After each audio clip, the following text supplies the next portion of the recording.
We move now to Aaron. We have I believe, document here, funding. Go through line item by line item. Are you? Okay. Let's see, permits, we have, this is from May, June, 50 permits, 22 certificate of occupancies, or excuse me, 22 certificates of compliance, 4 certificate of occupancies, complaints, violations, 21. That actually might be a little higher, I think I forgot a couple on there. The mayor does have a copy of those complaints. Legal, Don mostly attended, I was a few minutes late. Hadn't planned on being there originally. For the court date for 235 Dunning Ave. It was adjourned again till August, Don, was it August what? The Judge DeSalvo set a trial date for August 25th. Oh, trial date, okay, my At mistake. 10 a.m. Okay. And Aaron was late because he was having difficulty. He'd just gone to the property that morning before court, taken a bunch of pictures, and I guess the copier wasn't being cooperative. He was trying to actually print the digital pictures. But it's a big slow printer instead of the fast printer. Yeah, So and they're it took him printing it took him a lot longer than he anticipated, so he didn't, and there was only 2 matters on the court's docket, so by the time he got there, we were pretty much done. But in any event, Judge DeSalvo gave a pretty good talking to Mr. Was it Elk? Yes. Even though it's his mother that owns the property, it's all his stuff. And I emphasized to him, his attorney emphasized to him, and Judge DeSalvo emphasized that all the village wants is for him to clean it up. You know, we don't really care about a fine or the jail time. We just want to clean it up. And so the court reiterated that several times. And he's a unique character. He started talking about, well, I've only got my grill on the front porch and a snowblower. Of course, that's not true. All sorts of stuff. And so we got into, well, why do you have your grill and a snowblower even on the front porch? Most people wouldn't put them in the garage or in the shed or behind that somewhere, you know. And he started saying that, oh, everything over there was just pretty normal. And I said, well, no, your neighbors don't think so. And if you compare your property with the neighbor's property, it's not. So he's very difficult to try to think if he really understands what he's supposed to do. So we'll see what happens, because you know, I told this attorney, Dave Morbido, who's a really nice guy, we get along fine, that if he cleans it up, just let me know, and Aaron will go over there and double check it, and then we could contact the court and remove the trial date. But who knows if it really sunk in as to what he's got to do. I guess we'll wait and see. Doesn't appear he's done anything so far, maybe added 2 to be honest with you. Yeah. I mean, he's right, he's got a snowblower and a grill, but he's got about 5 or 6 others of the same. Snowblowers and grills out there. Right? I mean, upon everything else. Yes. So yeah. So it's not for a lack of, you know, trying. You know, we're trying to get this cleaned up. It's just it's a long process. I know a lot of people are frustrated with it. I get calls all the time for it. So again, it's not a lack of trying. So hopefully people understand that. So yeah, we'll keep everybody updated. So, and that's not to say that even after trial, and it's the village's burden to prove beyond reasonable doubt that the property is unsafe, that it violates specific parts of the property maintenance code or the building code. And the other thing Judge DeSalvo mentioned was he doesn't think that the provision in the village code that that calls for a fine of $250 per day for each day of violation. He doesn't think that's enforceable unless you actually submit, the paperwork and serve it on him, a violation for every single day. And the judge might be right. I haven't had a chance to actually look up the case law that says that, but he might be right. So Aaron was going to put together some other ones. I've been checking.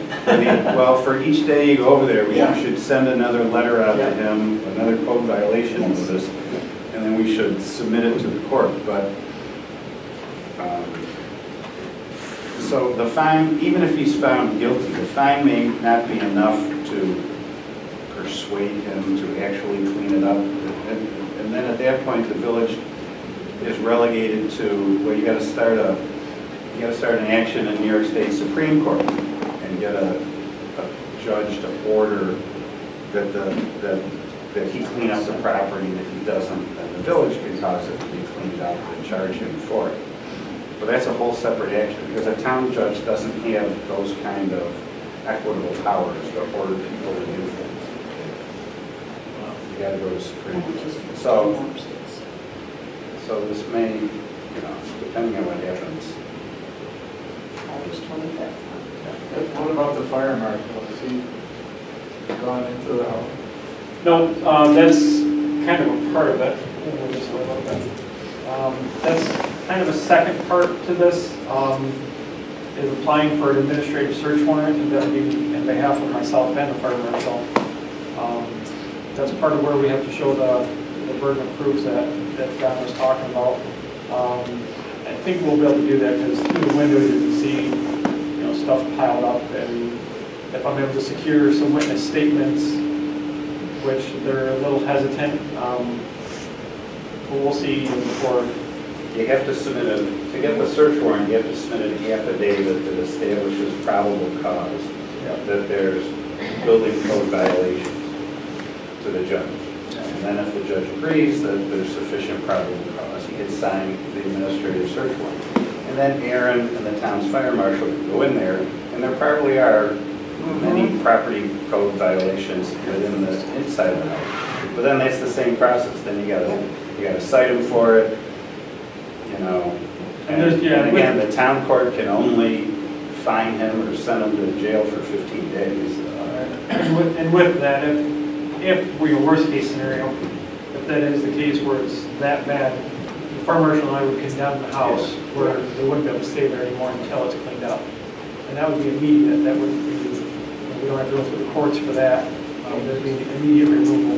So, Although like I said, that's worst case. We don't want anybody out of their house. You remember a couple of years ago, we started that process with a property on East Main Street, 104 East Main Street, and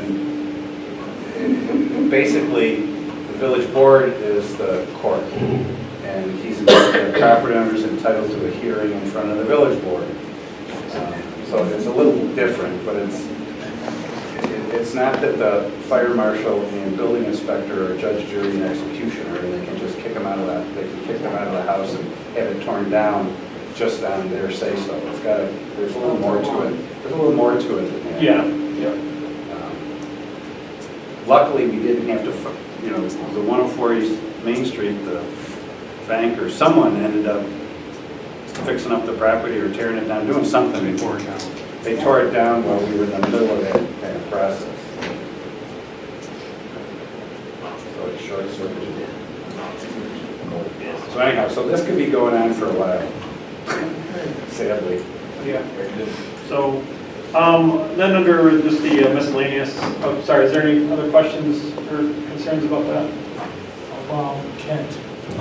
Kent is, we haven't gotten to the scope of that. She's actually been doing a really good job getting stuff cleaned up. She's pulled some permits. They're doing a lot of work to the house. They're doing fence, siding, windows, roofing. So she's doing a lot of work to that. And the piles in the driveway have diminished significantly. So as long as she's working with me and keeping me updated, I'm not doing any further action with that. In the right direction. Yeah, absolutely. And I was just over there last week, and She's been pretty good and consistent about calling me and letting me know how she's doing and stuff like that. So,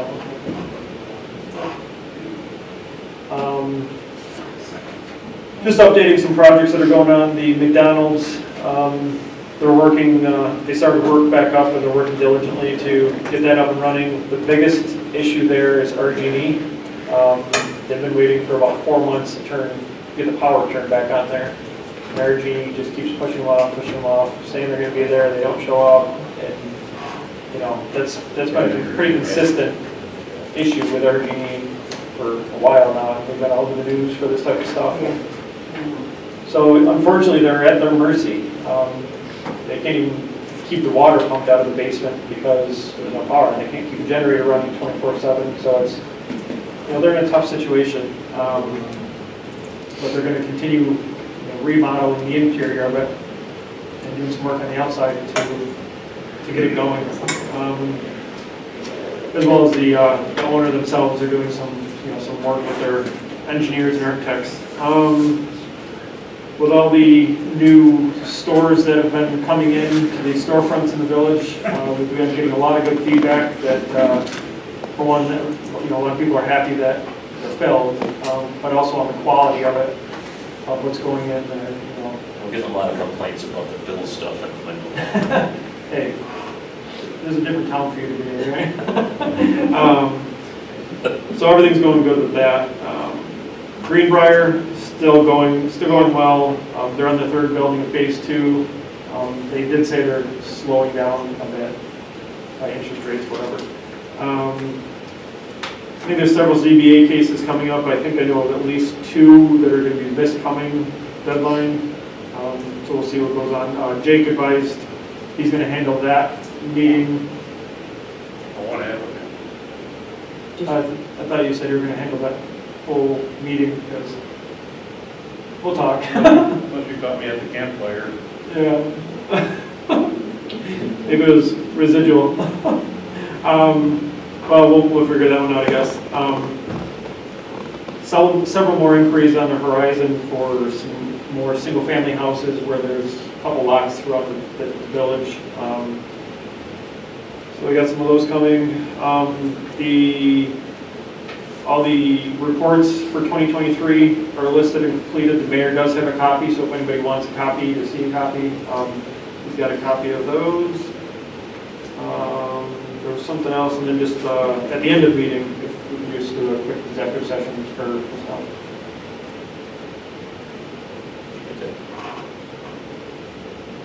Does it involve the appointment, employment, promotion, demotion, discipline, suspension, or dismissal or removal of a particular person? Yes, sir. Okay.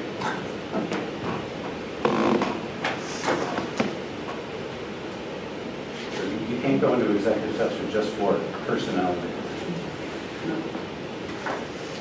You think as many times as you told us that we would remember that person. And he corrects us every time. Word for word. I'm gonna write it on the back of this, put it on the back of my name tag, so I'm just gonna look down. Could you repeat that, please? How's Country Manor doing? Country Manor has been doing well, actually. They opened up some of their closed apartments? A few. I mean, they've been remodeling cosmetically. Nothing they need to commit that I'm aware of that they're telling me. They still do have a couple condemned units that they're not doing anything with. That's going to be a little more in depth. Yeah, they've been doing well. They must be doing something right because, like I said, we're not getting very many complaints on them whatsoever. So we've been getting more on Phillips Village than we have on Country Manor.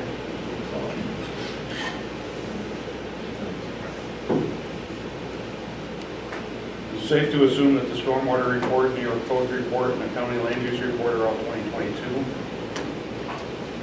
For 2022, regular 2020, they say 2023, but they're done in 2023, but they're for 2022, yeah.